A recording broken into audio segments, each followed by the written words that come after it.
Putin erupts in fury. 6 Russian super bombs crush Ukraine's lifeline. NATO shocked across the entire front. Ladies and gentlemen, welcome to World Insight. A true seismic shock has just erupted on the battlefield in Ukraine.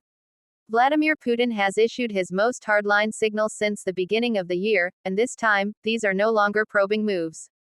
6 massive bombs were dropped directly onto critical supply arteries, striking at the very lifeline of Ukraine's war effort. Within hours, routes that once sustained the front lines turned into deadly choke points, triggering a domino effect across the battlefield. Pressure surged from the north into Donbas, shaking defensive lines with unprecedented intensity. Observers are now speaking of a dangerous turning point, where operational tempo is surging and the scale of destruction is reaching levels never seen before. NATO is watching under extreme tension. If you want to stay updated on the latest developments, don't forget to like, share, and follow World Insight right now. Ukraine's lifeline has been suffocated under a ruthless strike. The blow has landed, and it hit where it hurts the most. 6 Russian air-dropped bombs targeted a dam near Peki at the exact moment water levels peaked, turning civilian infrastructure into a strategic weapon. Within moments, floodwaters surged downstream, submerging key transport routes and severing the supply chains that sustain Ukraine's front lines. This was not a random airstrike, it was a calculated assault aimed directly at the backbone of Ukraine's logistics system. According to Russia's Ministry of Defense, the operation followed a coordinated chain. Reconnaissance UAVs scanned targets, command centers and weapons depots were destroyed, and infantry units moved in to secure and clear the area with overwhelming firepower. The settlement of Vanchenkutora quickly fell under Russian control, opening a dangerous gap in northeastern Kharkiv. From there, pressure expanded beyond a single point, evolving into a tightening strategic noose that is choking Ukraine's supply capabilities across the entire front. At the same time, Moscow announced an expansion of security buffer zones in Sumy and Kharkiv, marking a clear shift in strategy. The objective is no longer just territorial gains, but the systematic destruction of Ukraine's ability to sustain combat operations. With logistics disrupted, counteroffensive plans become fragile. Defensive lines face the risk of exhaustion. Ukrainian sources themselves admit that pressure is rising. With supply lines disrupted, delivering ammunition, fuel, and equipment to the front has become slower and far more dangerous. What is being lost is not just territory, but the ability to maintain battlefield rhythm. Russia's strike has delivered a cold message: the rules of the game have changed. And when the lifeline is cut, collapse becomes only a matter of time. Donbas is now suffocating. Russia tightens the encirclement. Ukraine faces the risk of collapse. After the logistical chokehold, the battlefield tempo shifted dramatically. Pressure from the north surged into Donbas like a heavy wave, pushing key areas into red alert. Previously stable defensive lines are now showing cracks as Russian firepower intensifies and targets critical vulnerabilities. Field assessments indicate Russia is reinforcing northern Donbas with additional troops and equipment, forming a deep pressure axis. This signals a transition into an acceleration phase, no longer probing, but directly targeting strategic cities like Sloviansk and Kramatorsk. If these points falter, Ukraine's entire defensive structure in Donbas could collapse in a domino effect. Former Ukrainian Deputy Chief of General Staff Ihor Romanenko admitted on television that the situation is becoming alarming. According to him, defensive lines could be breached if Russia continues increasing attack intensity. This reflects a growing reality: Ukraine is not only under firepower pressure, but also being squeezed in its ability to sustain combat. Russia's multi-layered combat coordination stands out. UAVs continuously scan deep targets, destroying staging areas, while artillery and airstrikes relentlessly wear down forces. With supply lines already disrupted, each subsequent strike carries exponentially greater impact, rapidly shrinking Ukraine's ability to respond. Meanwhile, unfavorable signals are emerging from Kyiv. Pressure is no longer localized, it is spreading across the entire eastern front. As Donbas becomes the Nerna Singh battlefield, any defensive misstep could trigger an uncontrollable chain collapse. More than 300 UAVs and missiles rain down. Ukraine's skies ignite before the ground can stabilize. Ukraine's airspace has been torn apart by an unprecedented wave of firepower. Over 300 aerial targets, including UAVs and missiles, descended simultaneously, forming a storm of fire across multiple strategic areas. This is not about immediate territorial gain, but about attrition, exhausting Ukraine's defensive systems and response capacity. According to the Ukrainian Air Force, Russia deployed Iskander-M ballistic missiles along with hundreds of UAVs such as Shahed variants. Air defenses operated at maximum capacity, claiming to neutralize a large number of drones. However, several strikes still penetrated defenses, hitting at least 9 critical locations and causing direct damage to infrastructure and civilian areas.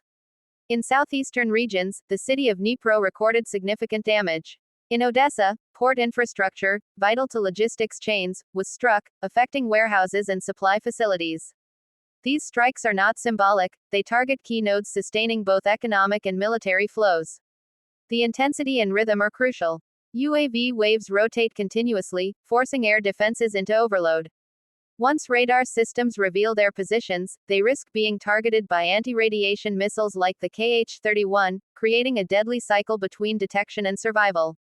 Mercenaries retreat. Kupiansk front cracks. Ukraine's weaknesses exposed. As aerial bombardment intensifies and logistics are choked, another development quietly emerges: morale on the front lines is faltering.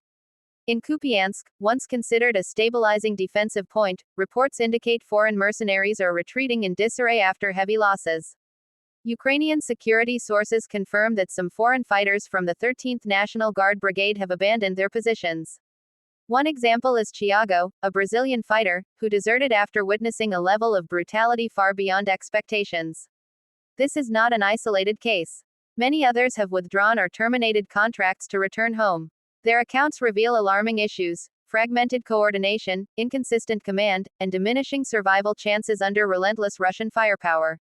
As trust in command erodes, morale declines, spreading instability throughout the ranks. Compounding the situation is the disbandment of the International Legion last year, forcing foreign fighters into unfamiliar units, increasing instability and confusion. Suspicions of foreign forces emerge. Ukraine faces new unknowns. Amid rising pressure, reports suggest Cuban forces, possibly numbering in the thousands, may have appeared in Ukraine.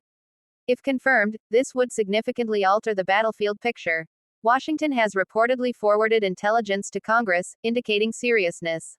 Ukraine has also mentioned Cuban presence, raising questions about their role. However, neither Moscow nor Havana has confirmed this. Cuba denies involvement, while Russia insists it does not require external support. This uncertainty adds complexity, blurring the line between regional conflict and broader geopolitical confrontation. Russia escalates strikes on infrastructure. Ukraine struggles to maintain momentum. Russia is intensifying attacks on energy, transport, and deployment infrastructure, turning Ukraine's rear into a second battlefield. Over 140 targets have reportedly been hit, marking a significant expansion of operations. The goal is strategic: destroy sustainability, not just engage directly. Damaged energy systems disrupt command and communications. Destroyed transport routes slow troop movement, creating vulnerabilities across the front. Each strike on the rear weakens the front line. Ukraine calls for international intervention as diplomatic tensions rise. Ukraine is now pushing for international involvement, including appeals to Israel regarding a Russian ship suspected of transporting grain from contested regions. This reflects a shift toward economic and legal pressure tactics. However, responses remain uncertain, adding further tension.